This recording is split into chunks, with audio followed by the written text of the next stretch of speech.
Hey there, it's Sarah. At the Universal Design Project, we're sharing people's stories to bring awareness about the wide variety of people that live in our communities. People's functional needs are diverse, but their desires are the same. They want the same opportunities as others.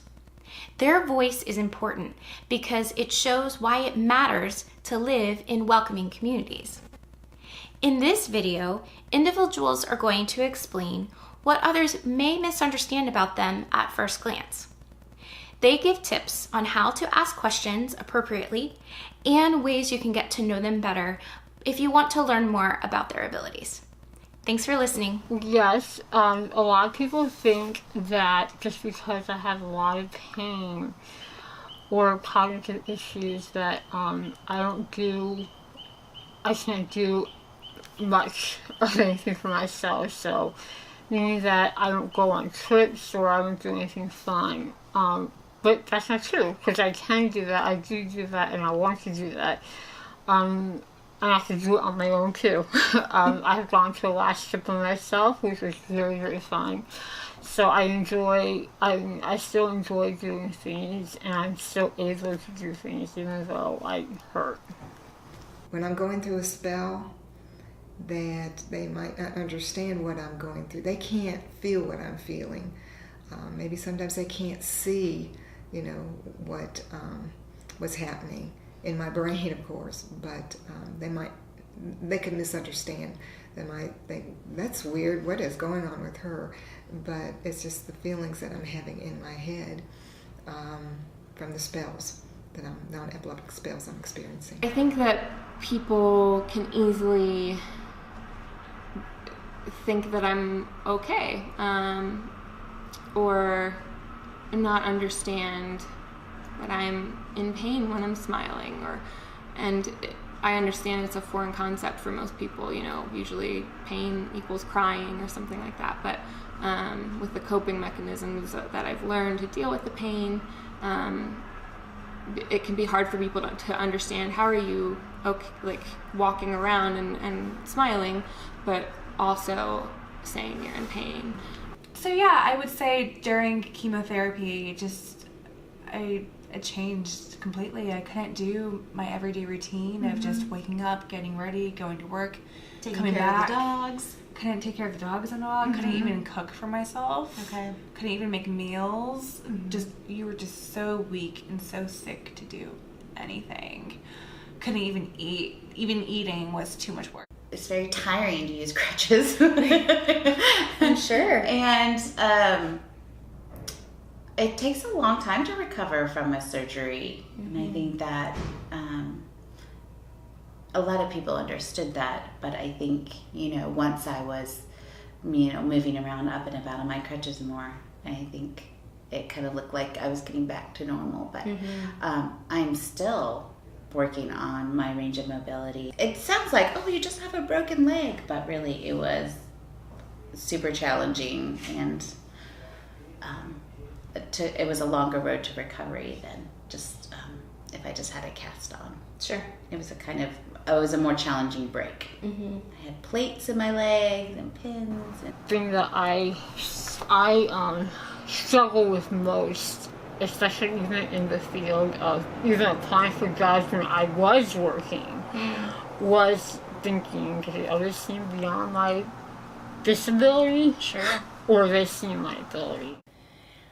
I think they feel like a lot of people that don't know me that I am completely disabled and I cannot reason or think for myself, but being in a power chair just means that my legs and lower body does not work, and I can think for myself.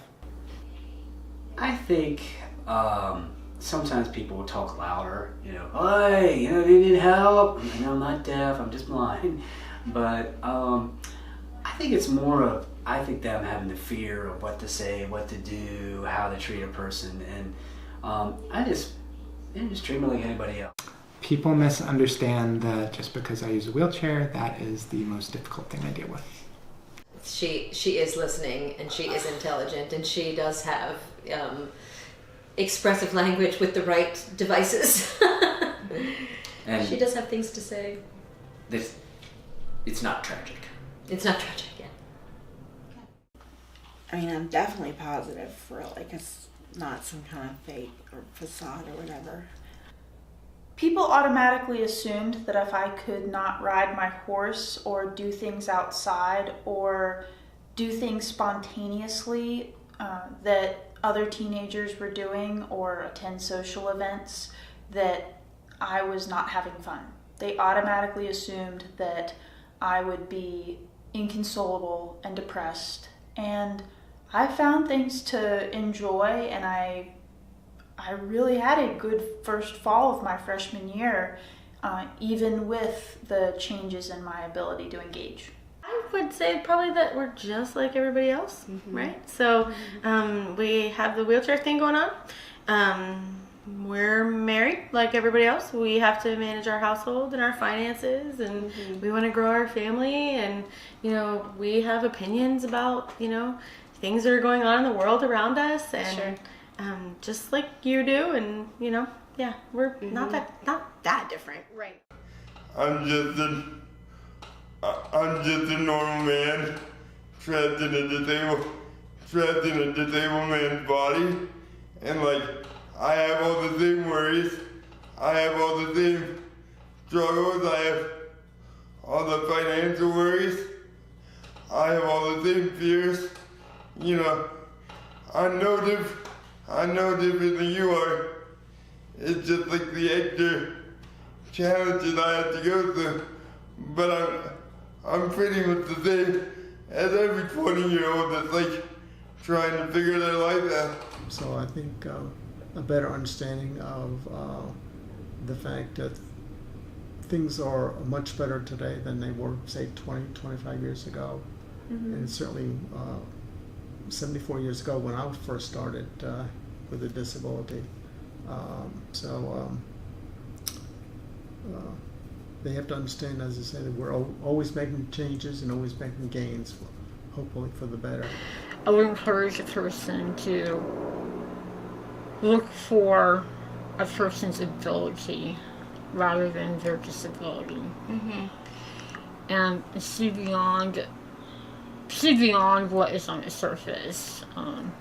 Like with me, see beyond my eye blindness and see what I actually could do.